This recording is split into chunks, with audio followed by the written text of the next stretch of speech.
Shalom jemaat yang dikasihi Tuhan. Selamat sore, selamat malam.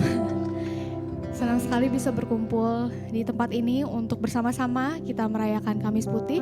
Untuk itu kita akan memulai ibadah kita. Jemaat diundang untuk bangkit berdiri. Kita akan bersama-sama menyembah Tuhan.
Shalom.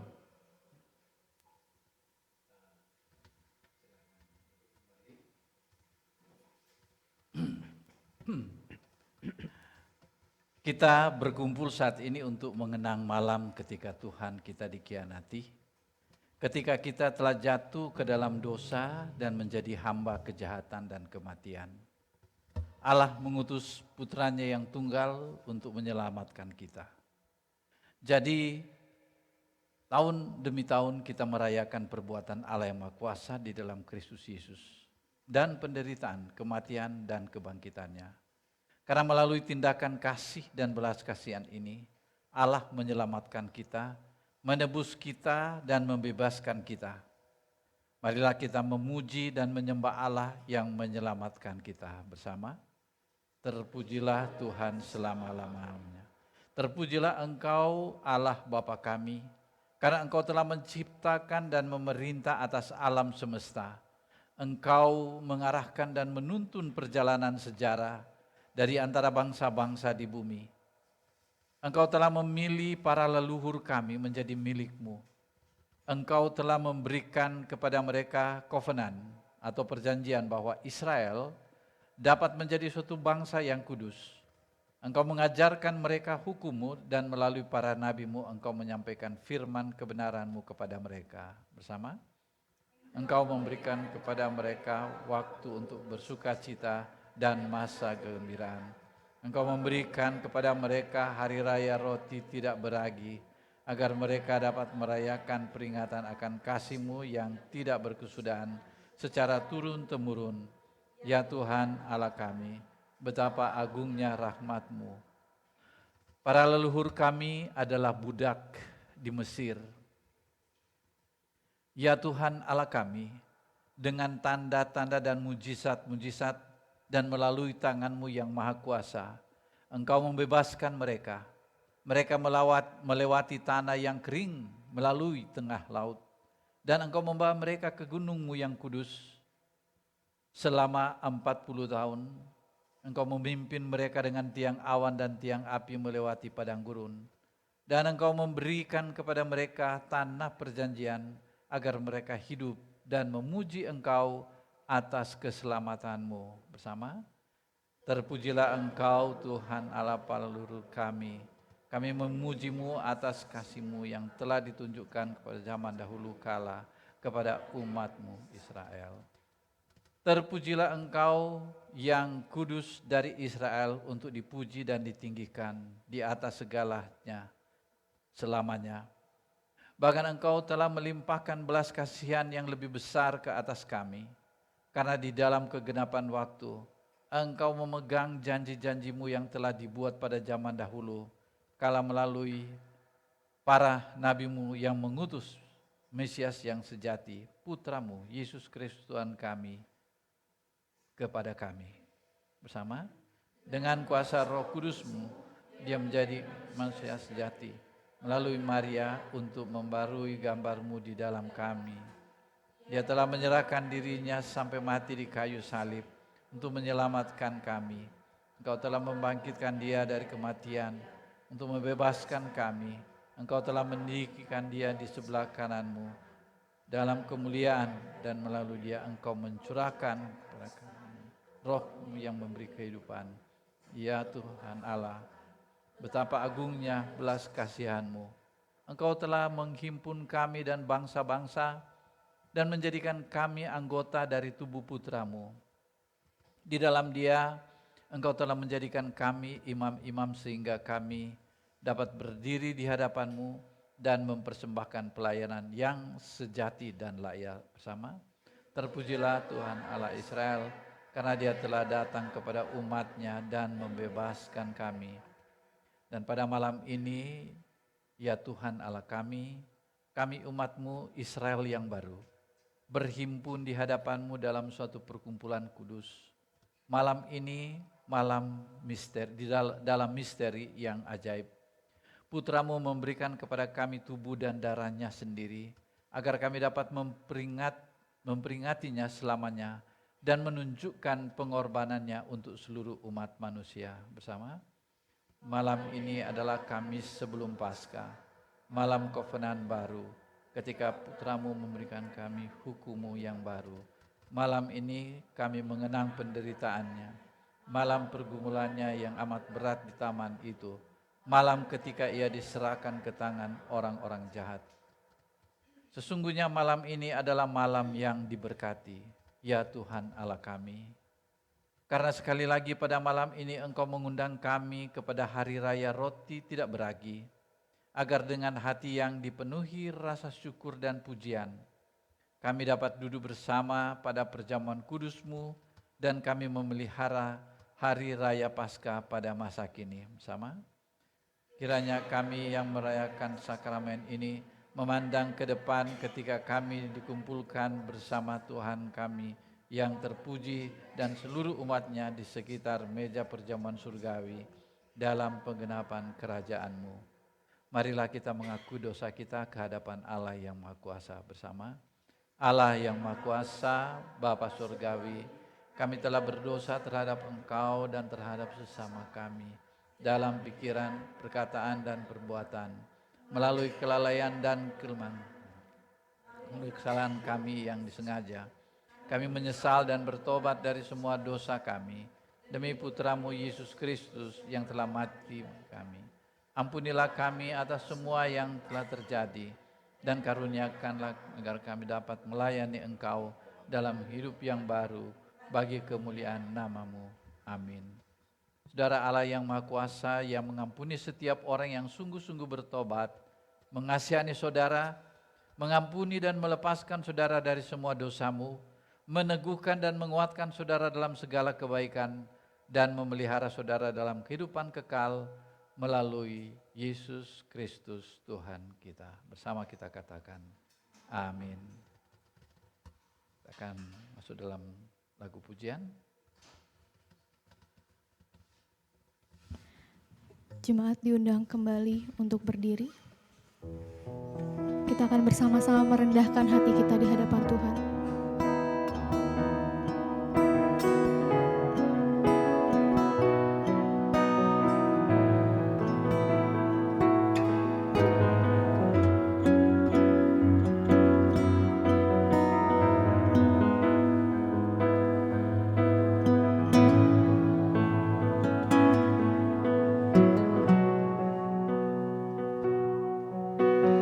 Bukan dengan barang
Silakan duduk untuk kita naikkan doa ini sebelum kita mendengarkan firman Tuhan. Firman Tuhan malam hari ini disampaikan oleh Pastor Denny Kusoy yang didahului dengan pembacaan Alkitab. Mari kita naikkan doa ini bersama-sama. Allah yang Maha Kuasa dan Bapa Surgawi, kami bersyukur kepadamu karena di dalam sakramen yang indah ini, Engkau memberikan kepada kami peringatan akan penderitaan Putramu Yesus Kristus. Karuniakanlah kami agar melalui menghormati misteri suci tubuhnya dan darahnya, kami dapat menghayatinya dalam diri kami dan menunjukkan dalam hidup kami buah-buah penebusan yang hidup dan memerintah bersamamu dan Roh Kudus, satu Allah kini dan selamanya. Amin. Allah yang Maha Kuasa, yang Putramu Yesus Kristus telah mengajarkan kepada kami bahwa pada apa yang kami lakukan terhadap saudara-saudara kami yang paling rendah, kami melakukannya juga untuk Dia. Berikanlah kepada kami kehendak untuk menjadi pelayan bagi orang lain, sebagaimana Dia melayani pelayan bagi semua, yang telah menyerahkan nyawanya dan mati bagi kita, tetapi hidup dan memerintah bersamamu dan Roh Kudus, satu Allah kini dan selamanya. Amin. Kita akan mendengarkan pembacaan Alkitab yang dilangsungkan dengan khotbah oleh Pastor Denny.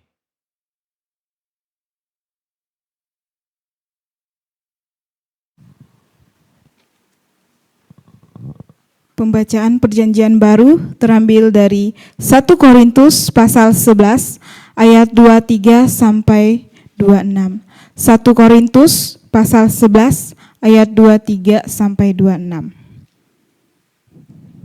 Yang berbunyi, sebab apa yang telah kuteruskan kepadamu telah aku terima dari Tuhan, yaitu bahwa Tuhan Yesus pada malam waktu ia diserahkan, mengambil roti, dan sesudah itu ia mengucap syukur atasnya.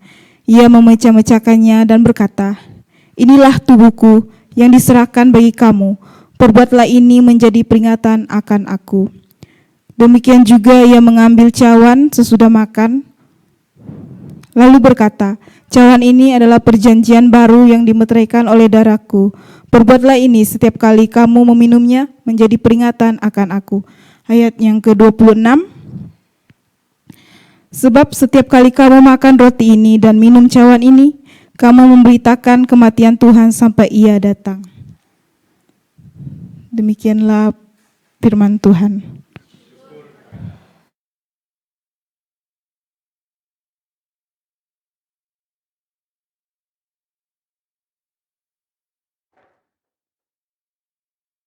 Jemaat Tuhan yang di rumah ibadah maupun juga yang mengikuti secara online, kita berdoa untuk merenungkan firman Tuhan.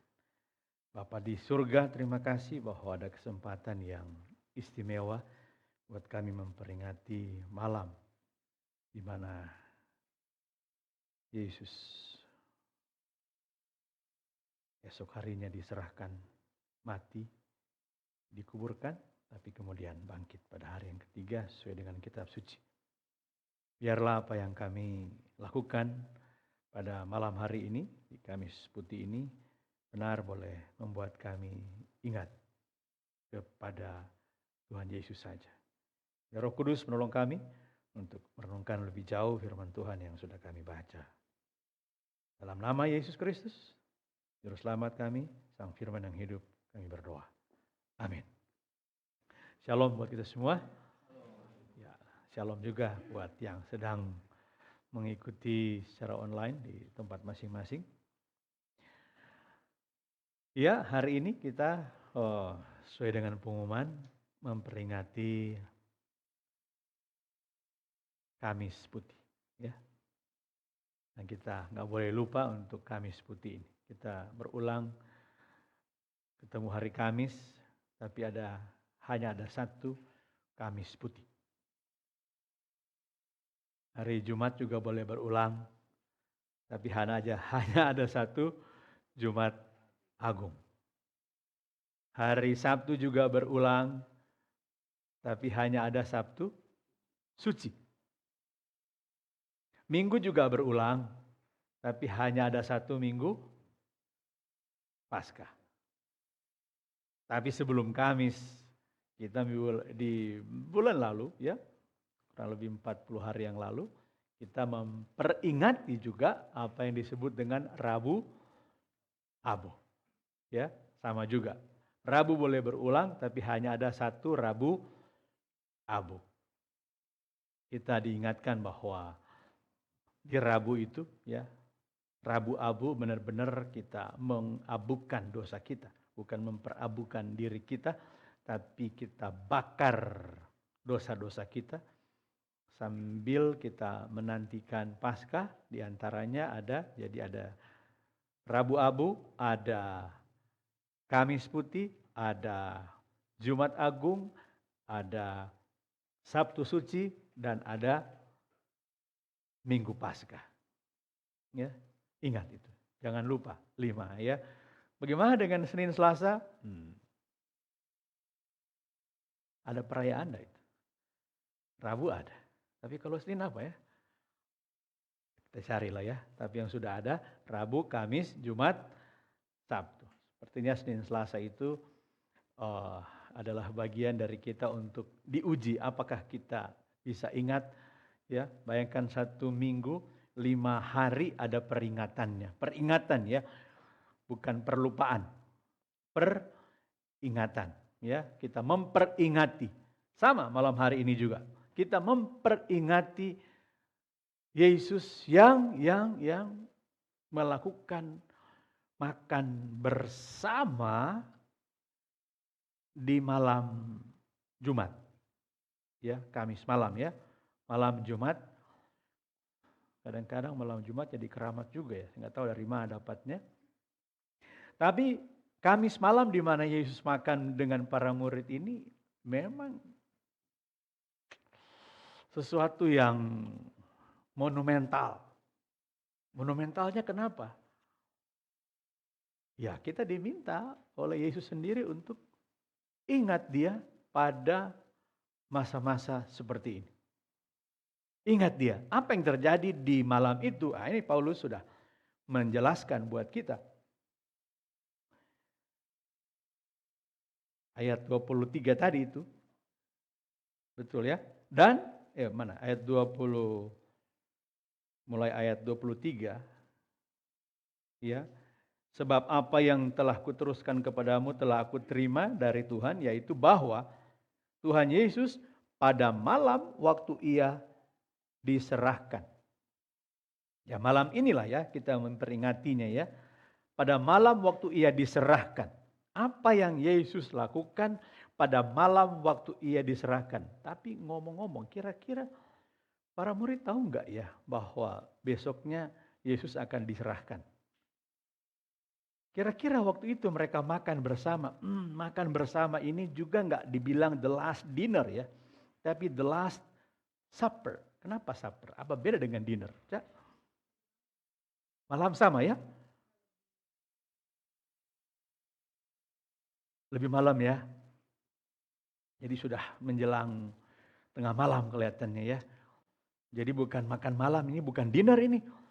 Jadi kalau ada dinner itu enggak memperingati Yesus itu. Kalau mau makan malam itu yang supper itu menjelang tengah malam lah, ya. Pada malam malah disebut pada malam waktu ia diserahkan. Jadi bisa jadi memang ini sudah jam 12 jangan-jangan. Ya, supper. Perjamuan terakhir, perjamuan makan. Makanya makanan juga enggak makan berat itu. Cuma apa? Roti dan tidak dijelaskan apakah ini anggur, ya. Tapi biasanya memang anggur. Mereka minum di malam hari. Sekalipun tidak dijelaskan, ya. Hanya disebutkan. Tapi kita lihat satu-satu dulu, ya. Pada malam waktu Yesus diserahkan, Yesus mengambil roti, ya. Dan memecah-mecahkannya. Dia ambil roti dan dia pecah-pecahkan. Baru kemudian dia bilang apa? Ini yang selalu kita baca di saat perjamuan. Nanti hari Minggu Paskah ada perjamuan, bukan malam ini. Eh,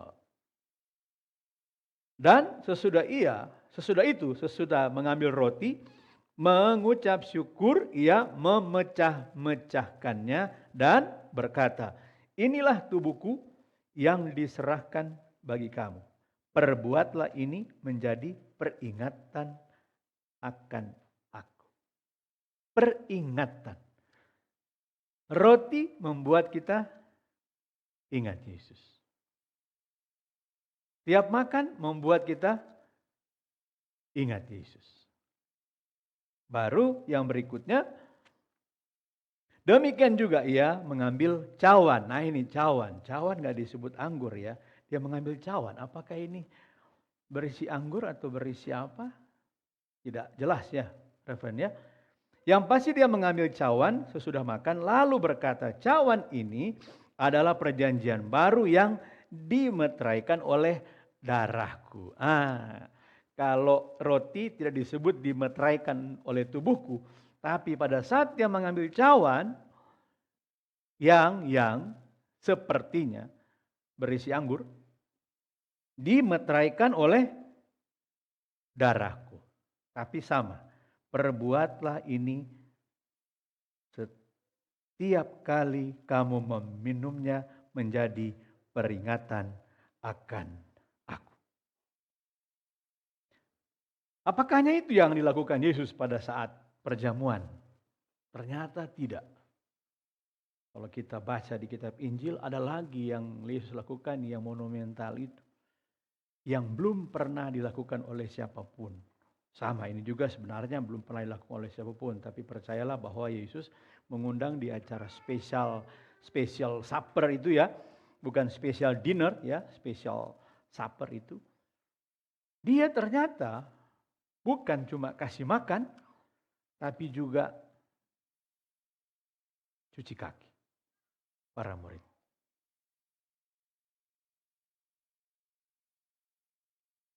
Tapi tidak semua perjamuan ada pencucian kaki ya, pembasuhan kaki. Selalu setiap perjamuan kita hanya roti dan cawan. Tapi khusus untuk malam ini, lengkap. Ada roti, ada cawan. Maksudnya kita diingatkan untuk juga ada pembasuhan kaki. Ada ya, referennya. Siap-siap kakinya akan dibasuh. Lalu mengapa? Ya, coba kita elaborasi lebih jauh. Mengapa ini menjadi hal yang monumental dan yang harus kita ingat sampai harus dikasih tema. Jangan lupa. Karena Yesus yang bilang jangan lupa, artinya kalau bahasa kata kalimat positifnya, ingat, lakukanlah, perbuatlah ini menjadi peringatan akan aku. Ingat. Kenapa cuma itu yang Yesus bilang ingat? Bagaimana dengan yang lain-lainnya? Para murid bersama dengan Yesus kurang lebih 3,5 tahun, bukan? Tapi kenapa hanya satu ini yang Tuhan Yesus bilang ingat. Bagaimana dengan yang lain? Apakah soal makan-makan baru kali itu? Oh sering, saya kira sering ya. Yesus makan berat, makan ringan, makan di pantai, makan di bukit. Belum lagi pada saat pengalaman mereka makan bersama dengan ribuan orang. Pernah disebut 4.000 orang, ada 5.000 orang laki-laki. Belum lagi mujizat-mujizat yang spektakuler yang lain yang Yesus lakukan. Lalu kenapa ini yang Yesus bilang ingat? Coba kita ingat lagi ya. Pada saat Yesus melakukan mujizat, pada saat Yesus melayani, pada saat Yesus memberi makan, pernahkah dicatat bahwa Yesus melayani para murid? Yesus menyembuhkan para murid. Yesus membuat mujizat bagi para murid. Pernah enggak ada mujizat yang Yesus lakukan untuk para murid? Ada? Pernah baca? Mujizat yang Yesus lakukan untuk murid-muridnya yang 12 itu. Tambah 2. Ada enggak? Rupanya, umumnya, bahkan boleh dibilang semuanya, Yesus bersama dengan para murid, tapi Yesus mengajak mereka untuk melayani bersama Dia. Yang buta, celikan. Yang tuli, mendengar. Yang lumpuh, berjalan. Ada nggak para murid yang pernah buta, atau pernah lumpuh, atau pernah tuli, atau pernah sakit, dan Yesus sembuhkan? Ada nggak? Kisah di mana para murid itu harus Yesus layani. 3,5 tahun kurang lebih, Yesus bersama para murid melayani bersama. Bersama Yesus mereka melayani. Pergi ke pantai, pergi ke danau, pergi ke bukit. Mereka selalu bersama Yesus dan melayani orang lain. Kapan Yesus melayani para murid?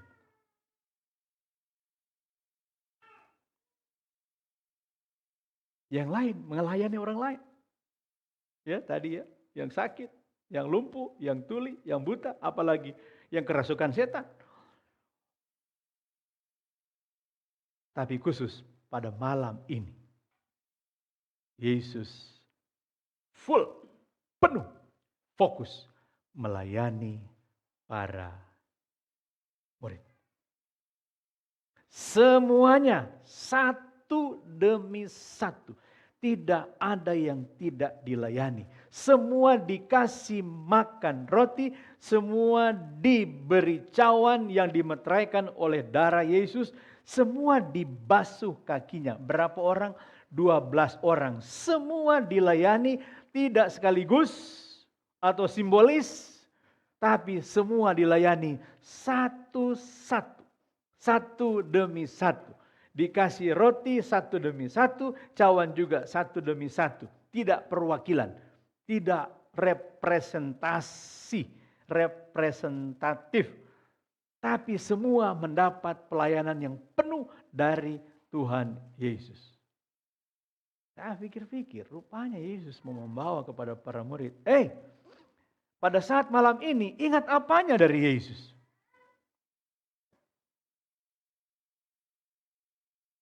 Coba cek, mana yang lebih kita ingat dalam hidup ini? Kita melayani bersama Yesus atau Yesus melayani kita?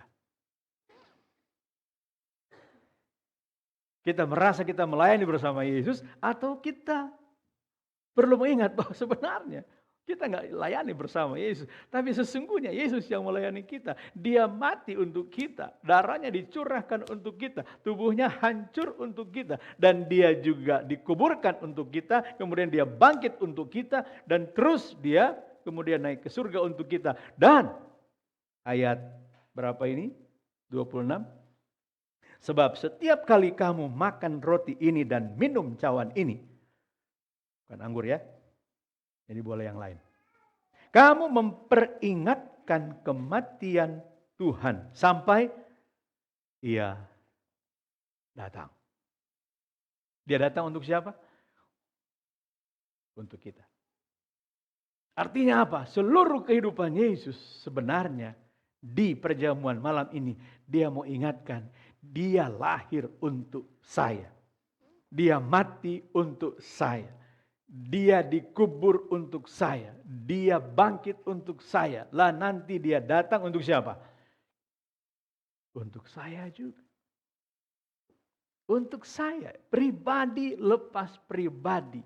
One by one. Setiap orang. Masing-masing. Satu demi satu. Luar biasa Yesus memperhatikan kita satu-satu. Tidak main serambang, tidak main suruh. Dia sendiri yang melayani kita satu-satu, masing-masing, one by one.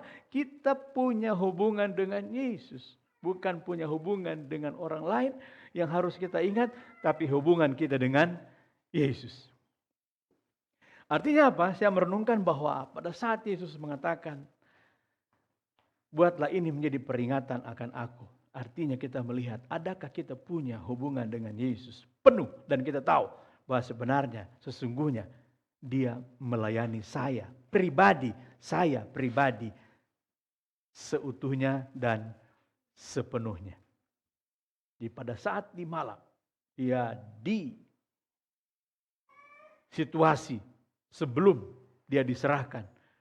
Dia mengingatkan para murid untuk, ingat, aku melayanimu satu demi satu. Katakan amin. Satu demi satu. Berapa persen Tuhan Yesus melayani kita? Berapa persen dia melayani kita? Yesus lahir berapa persen dalam hidup kita? Yesus lahir dalam kehidupan kita berapa persen? Setengah-setengah.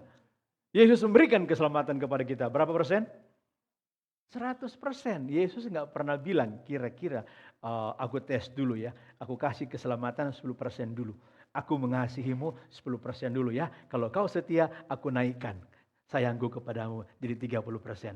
Dan kalau setia lagi, aku tambah lagi jadi 50%. Dan kalau kau terbukti setia, aku naikkan lagi 75%. Kapan 100%-nya? Tar dulu. Kalau kita mengasihi orang, berapa persen? Yesus mengasihi kita berapa persen? 100. Nggak yakin, nggak ragu ya. Nggak ragu. Ingat itu, Yesus mengasihi kita 100%. Lah, kalau kita mengasihi orang lain berapa persen? Thanks. Tuhan Yesus berkata apa? Kasihilah sesamamu manusia seperti dirimu sendiri. Berapa persen? Layanilah satu dengan yang lain. Berapa persen? Yesus mengingatkan kepada kita, dia melayani kita masing-masing 100%. Enggak pandang, dia tahu Yudas akan mengkhianati dia. Tapi tetap dia layani, berapa persen kira-kira buat Yudas? Dia fokus ke Yudas berapa persen kira-kira? Pastikan dia layani 100%. Dia tahu orang ini bakal mengkhianati dia. Tadi sudah kita baca. Dia tahu, tapi dia layani berapa persen? 100%. Semua sama di hadapan dia. 12 murid sama mendapat perlakuan sama 100%. Yesus mengasihi mereka 100%. Yesus mati juga. Berapa persen Yesus matinya? 100%. Jangan pikir Yesus mati 50%. Yesus pingsan namanya. Dia mati beneran gitu kan. Ada juga sih yang bilang karena dia nggak yakin Yesus mati 100%. Dia bilang enggak itu mah pingsan itu mah kan. Pura-pura mati itu mah. Enggak beneran. Yesus jangan cuma secara teologis kita bilang mati 100%. Dan dia manusia 100%. Dia Yesus Tuhan 100%. Dan dia juga bangkit 100%. Artinya apa? Dia dengan kita enggak kurang. Penuh, full. Nah, malam hari ini kita mau diingatkan. Jangan lupa bahwa dia melayani kita. Berapa persen? 100%. Melayani kita atau melayani saya? Boleh kita bilang dong, saya pribadi kalau kita, Yesus mengasihi kita, kolektif itu. Tapi Yesus mengasihi saya, personally. Bukan collectively, tapi personally, individually, satu-satu. Luar biasa. Susah dibayangkan memang, tapi itulah yang terjadi. Yesus mengasihi kita 100%. Jangan lupakan itu, jangan ragukan itu, jangan bimbang atau pura-pura lupa. Paling tidak pada saat kita makan jangan ingat memori yang lain selain kita ingat Yesus. Pada saat kita minum kita ingat Yesus. Ingatan kita kepada Yesus berapa persen? Sebaliknya lah ya. Yesus mengingat kita berapa persen? Yesus mengingat kita 100%. Yesus memperhatikan kita 100%. Sekarang kita ingat Yesus berapa persen? Kadang-kadang lupa. Nggak imbang, nggak imbang, saudaraku, nggak imbang. It is not fair, nggak adil. Yesus ingat kita 100%. Yesus sayang kepada kita 100%. Jangan bertepuk sebelah tangan. Kita nggak sayang sama dia 100%. Kita nggak mau kan kalau kita sayang sama dia dan dia nggak full sayang sama kita. Maka kita harus bertanya sama dia, kamu benar-benar sayang nggak sih sama saya? Kira-kira kamu punya sayang sama nggak diri dengan saya punya sayang sama kamu? Karena kita merasa mungkin kita nggak disayangi seperti saya menyayangi dia. Yesus nggak marah, tapi ingatlah, Yesus menyayangi, mengasihi kita 100%. Dia ingat kita 100%. Dia tidak pernah melupakan kita. Pasti. Pas masuk surga, Yesus tahu, oh ini Icai. Enggak dia, Yesus pikun nggak kira-kira? Enggak. Dia nggak akan pernah pikun. Pasti dia tahu. Ica, jangan kau hari ini. Aku tahu sebelum kau lahir pun. Aku sudah memilih engkau. Oh, aduh, luar biasa. Bagaimana Tuhan Yesus cuma mau ingat pada saat itu. Kita cuma ingat orang pada saat itu. Referen pada saat ini. Tapi Yesus mengingat seluruh kehidupan kita. Kok kita ingat Yesus sebagian kehidupan kita? Ini perenungan kita. Sekalipun ternyata Yudas gak sepenuhnya mengasihi dia, tapi Yesus tetap mengasihi dia. Mengapa disebut Yudas sebagai pengkhianat? Karena dia tidak mengasihi penuh. Seperti Yesus mengasihi dia penuh. Siapa yang rugi? Yesus yang rugi? Enggak. Kita tahu. Yudas rugi besar. Dia menyesal. Tapi dia juga akhirnya mengambil langkah karena penyesalan dia. Tragis memang. Yesus mengasihi kita berapa persen? Amin. Yesus lahir buat kita berapa persen? 100%. Enggak kurang, enggak pernah kurang. Kasihnya tidak pernah berkekurangan, tidak pernah habis. Tak habisnya. Apa? Kasih dan rahmatmu. Udah 100%, nggak habis-habis lagi. Kesep-sep, cek saudara, tebeak-beak. Cek bahasa Batak naon. Udah nggak habis-habis. Boleh lah ya, udah nggak habis-habis. Nggak habis-habis. Nah, kasih Yesus nggak habis. Renungan terakhir. Yang mana yang lebih kita ingat? Yang sementara atau yang kekal? Yang bisa habis atau yang nggak habis? Kemana pikiran kita? Kita fokuskan untuk mengingat. Kita mengingat yang bisa habis, yang bisa musnah, yang bisa hilang, atau kita fokus pada sesuatu yang gak akan pernah bisa habis, gak akan pernah bisa hilang. Masih ingat Tuhan Yesus berkata apa kepada murid sebelum mereka melayani? Berbahagialah, berbahagialah, berbahagialah, berbahagialah. Bahagianya kita berapa persen? Yesus berikan berapa persen? 100%. Kita bahagia berapa persen? Ini dia perenungan kita ya. Ingat, Yesus kasih, dia nggak tanggung-tanggung. Dia kasih penuh, bahagia penuh, sukacita penuh. Semua dia kasih penuh, full. 100%, 100%. Dia serius. He's so serious untuk kita. Dahsyat sekali. Yang mana yang kita ingat? Yang sedikit atau yang banyak? Yang suka kita ingat? Yang sementara atau yang kekal? Pastikan kita fokus pada mengingat hal-hal yang kekal, hal-hal yang penuh, bukan hal-hal yang mungkin banyak. Sebanyak-banyaknya banyak, tapi ada saatnya banyak itu akan berkurang, bahkan suatu saat dia akan habis. Pernah hilang HP? Hilang bahagia? Kalau kita ingat HP, fokus pada HP, hilang HP-nya, hilang juga bahagia saya. Pernah hilang uang? Kalau kita fokus pada uang, maka uang hilang. Kita pun bukanlah hilang bahagianya, barangkali berkuranglah bahagianya.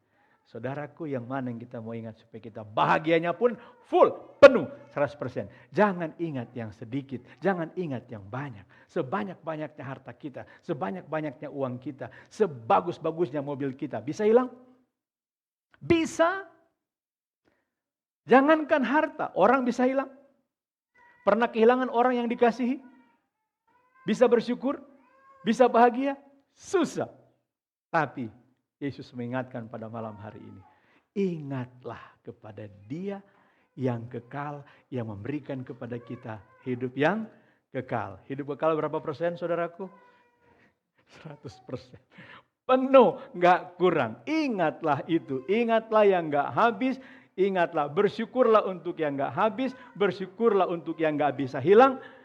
Dan jangan sandarkan bersyukurnya atau bahagianya kita kepada hal-hal yang bisa hilang. Kalimat terakhir ini saya mau sampaikan.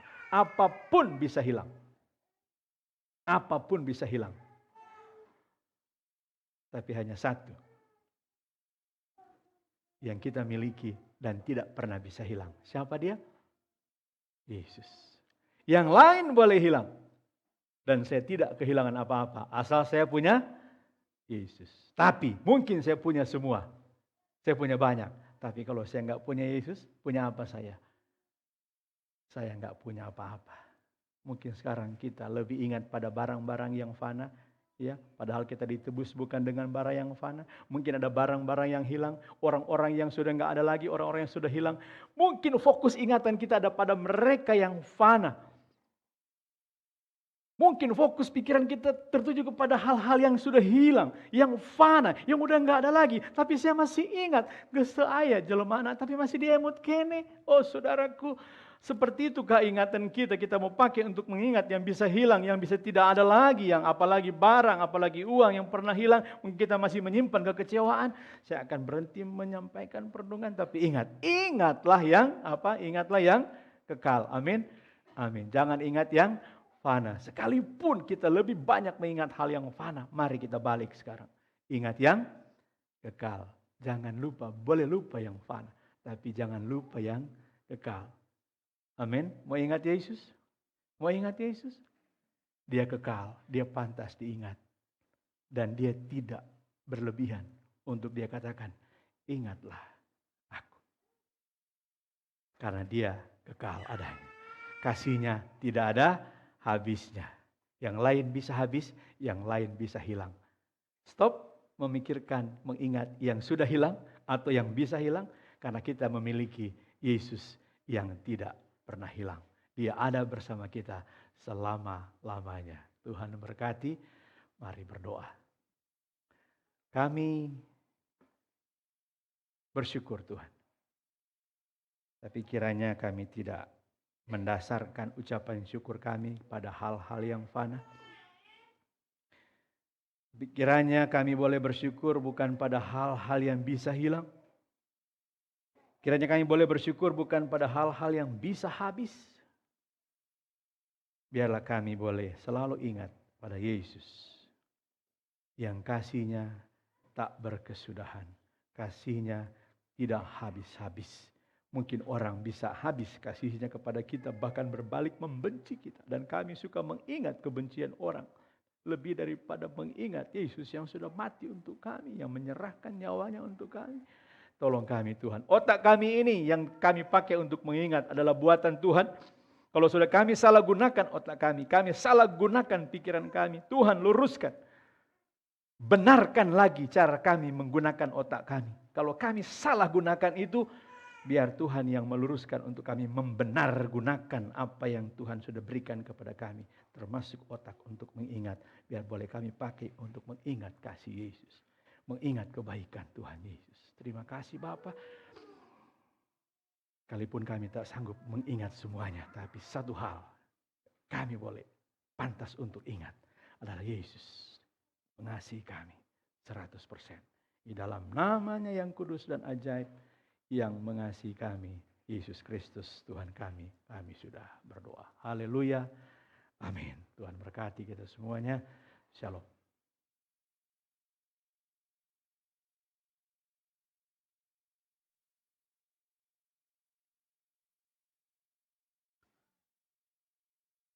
Makasih Pastor Denny yang sudah menjadi berkat buat kita. Dan sekarang kita akan memberikan persembahan. Dalam 2 Korintus pasal 9 ayat 7 dikatakan, hendaklah masing-masing memberi menurut kerelaan hatinya, jangan dengan sedih hati atau karena paksaan. Sebab Allah mengasihi orang yang memberi dengan sukacita, dan Allah sanggup melimpahkan segala kasih karunia kepada kamu, supaya kamu senantiasa berkecukupan dalam segala sesuatu, dan malah berkelebihan dalam berbagai kebajikan. Selamat memberi.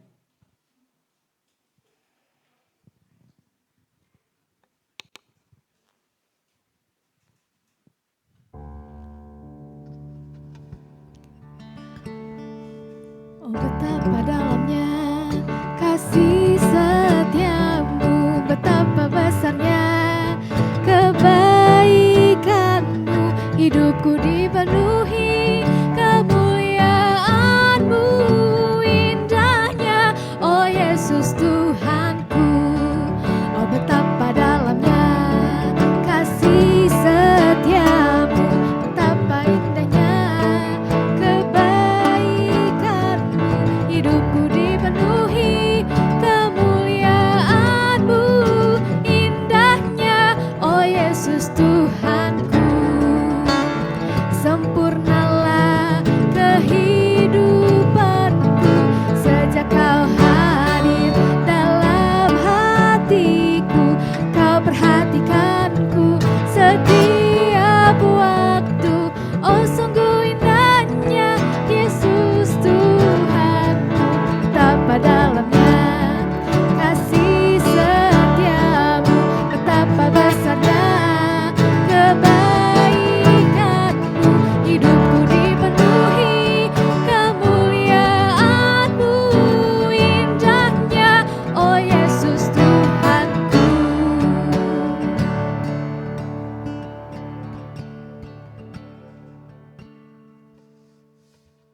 Baiklah saudara-saudara sekalian, kita akan masuk ke dalam apa yang telah disampaikan oleh firman Tuhan tadi, bagaimana kita mengingat. Jadi pada waktu itu Petrus melihat bagaimana Yesus mau mencuci kakinya, karena yang mencuci kaki itu hanyalah pembantu-pembantu pada waktu itu. Dan Yesus menurut Petrus itu tidak layak. Tapi Yesus katakan bahwa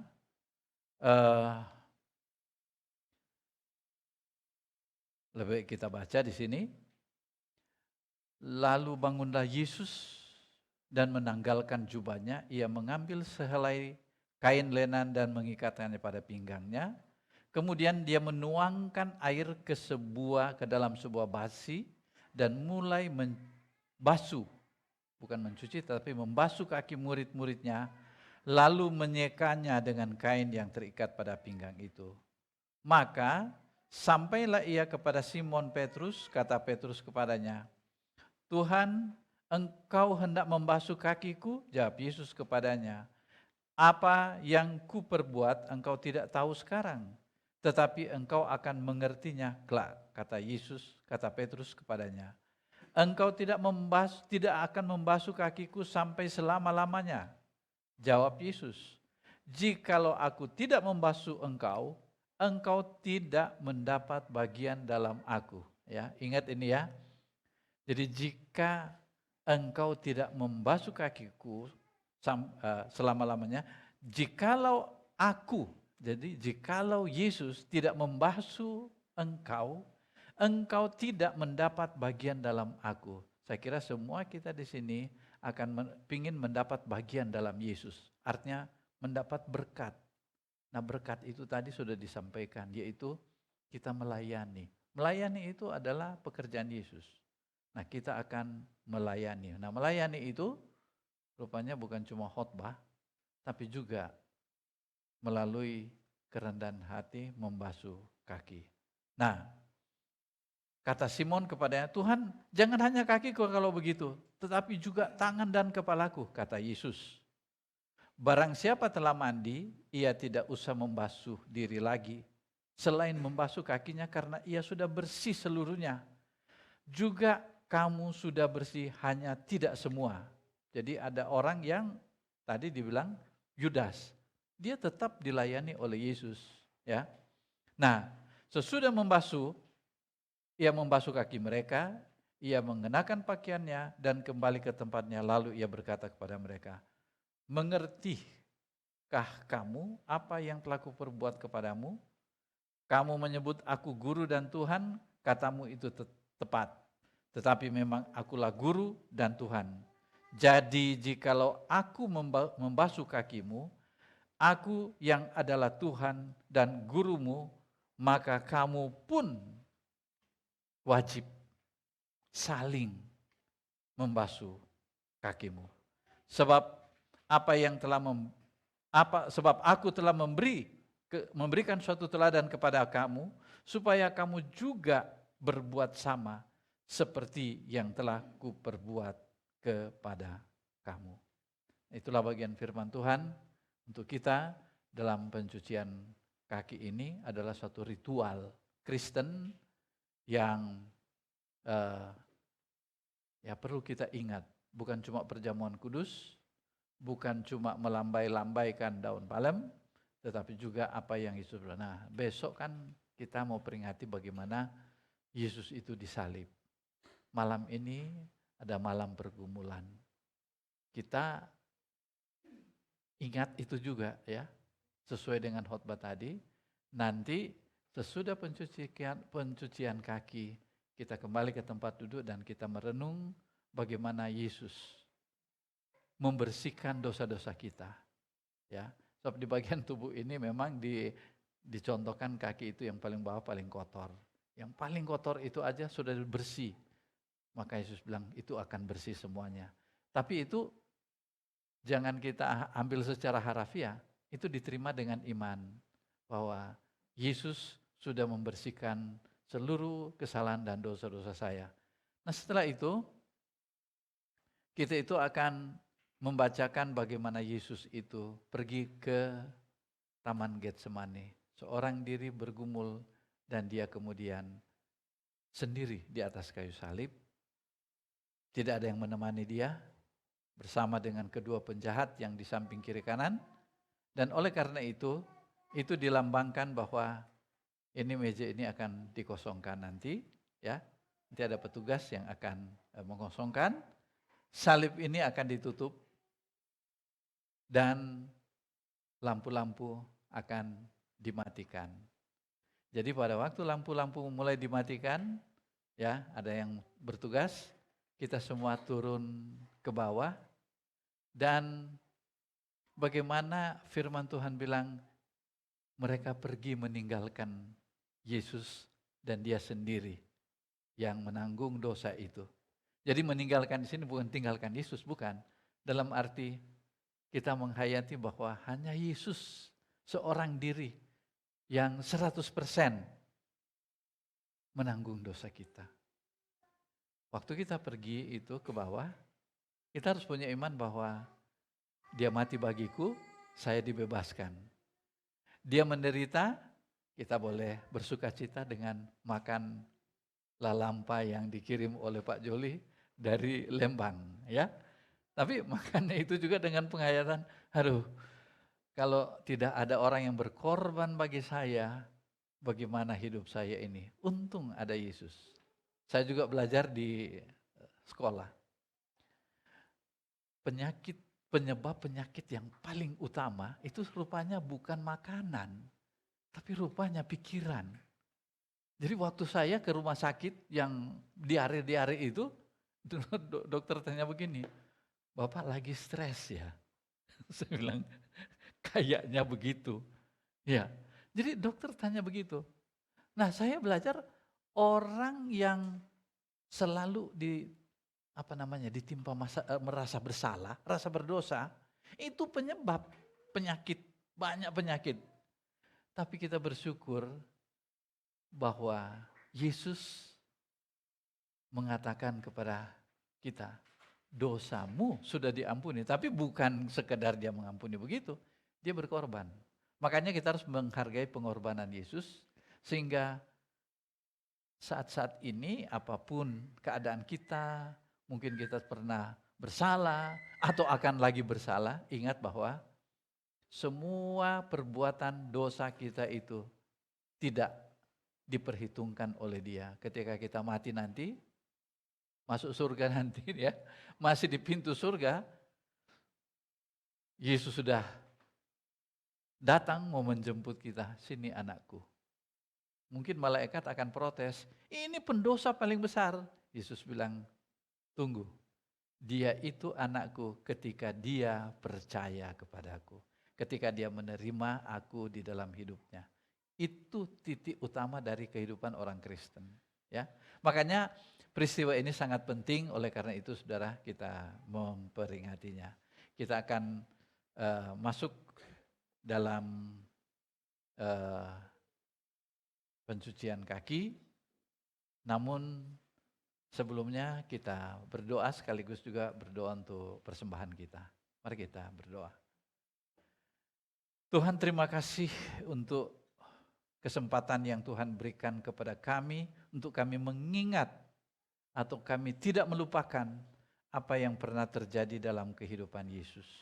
Engkau menyuruh kami untuk selalu mengingat, dan malam ini kami mau mengingat.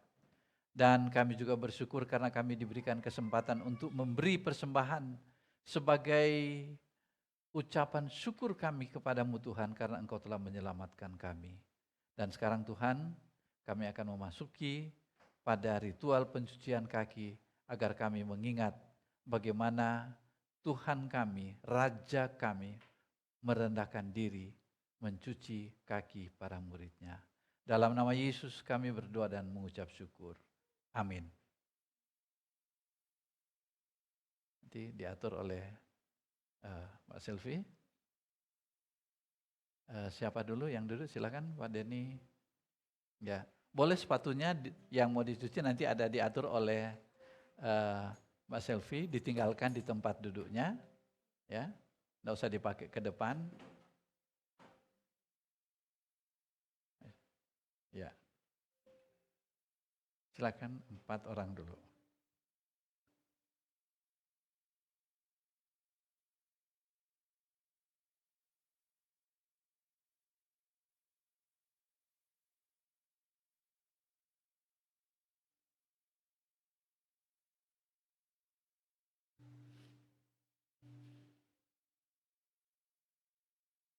Ya.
Siapa?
Saudara-saudara,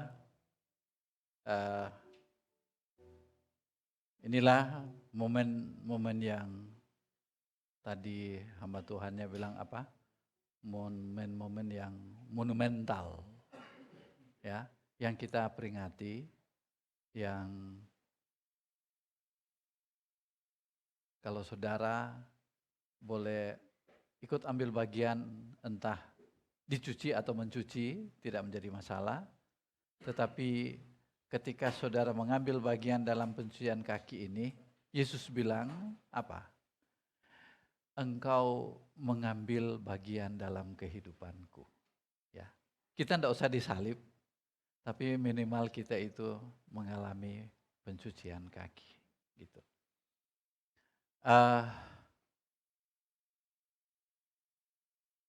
Ada lagu terakhir sebelum kita, ya.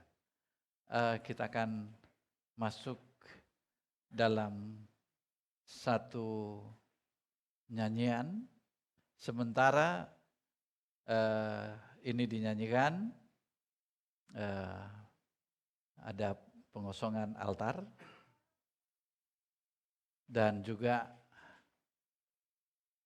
penutupan salib.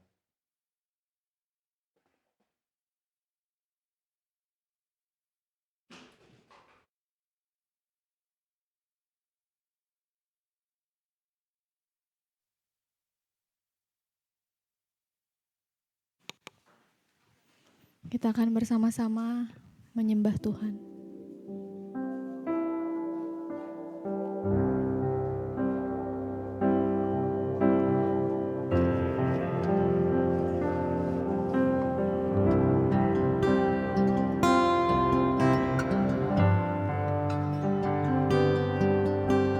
Ku tak membawa apapun juga saat ku datang ke dunia. Ku tinggal semua pada akhirnya saat ku kembali ke surga. Inilah yang ku punya, hati sebagai hamba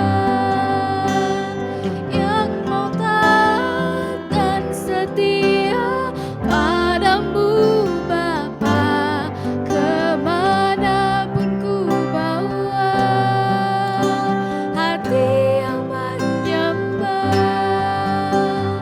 dalam roh dan kebenaran sampai selamanya. Ulangi, saya akan membacakan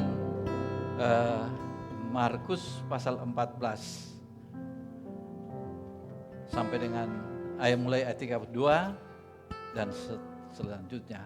Sesudah itu sementara mereka memimpin kita dalam pujian, begitu lampu dimatikan, kita akan menuju ke bawah.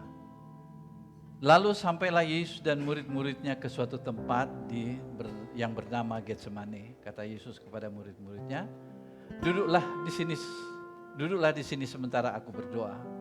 Dan dia membawa Petrus, Yakobus dan Yohanes sertanya. Ia sangat takut dan gentar. Lalu katanya kepada mereka, hatiku sangat sedih, seperti mau mati rasanya. Tinggallah di sini dan berjaga-jagalah. Ia maju sedikit, merebahkan diri ke tanah dan berdoa supaya sekiranya mungkin saat itu lalu daripadanya. Katanya, ya Aba, ya Bapa, tidak ada yang mustahil bagimu. Ambillah cawan ini daripadaku, tetapi janganlah apa yang aku kehendaki, melainkan apa yang engkau kehendaki. Setelah itu ia datang kembali dan mendapati ketiganya sedang tidur. Dan ia berkata kepada Petrus, Simon, sedang tidurkah engkau? Tidakkah engkau sanggup berjaga-jaga 1 jam? Berjaga-jagalah dan berdoalah supaya kamu jangan jatuh ke dalam pencobaan.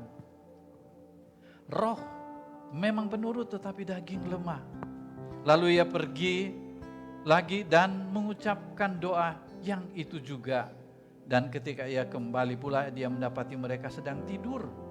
Sebab mata mereka sudah berat dan mereka tidak tahu jawab apa yang harus mereka berikan kepadanya. Kemudian ia kembali untuk ketiga kalinya dan berkata kepada mereka, tidurlah sekarang dan istirahatlah. Cukuplah, saatnya sudah tiba. Lihat, Anak Manusia diserahkan ke tangan orang-orang berdosa. Bangunlah, mari kita pergi. Dia yang menyerahkan aku sudah dekat.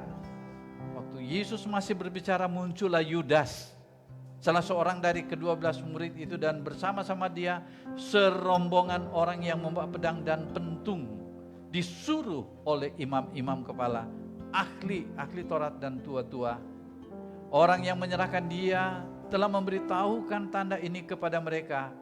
Orang yang akan kucium, itulah dia, tangkaplah dia dan bawalah dia dengan selamat. Dan ketika ia sampai di situ, ia segera maju mendapatkan Yesus dan berkata, Rabi, lalu mencium dia. Maka mereka memegang Yesus dan menangkapnya. Salah seorang dari mereka yang berada di situ menghunus pedangnya, lalu meletakkannya kepada hamba imam besar sehingga putus telinganya. Kata Yesus kepada mereka, sangkamu aku ini penyamun? Maka kamu datang lengkap dengan pedang dan pentung untuk menangkap aku? Padahal tiap-tiap hari aku ada di tengah-tengah kamu mengajar di bait Allah, dan kamu tidak menangkap aku. Tetapi haruslah digenapi yang tertulis dalam kitab suci. Lalu semua murid itu meninggalkan dia dan melarikan diri. Kita tenang sebentar, dan sesudah itu dengan tenang kita akan tinggalkan tempat ini. Mari kita ke bawah.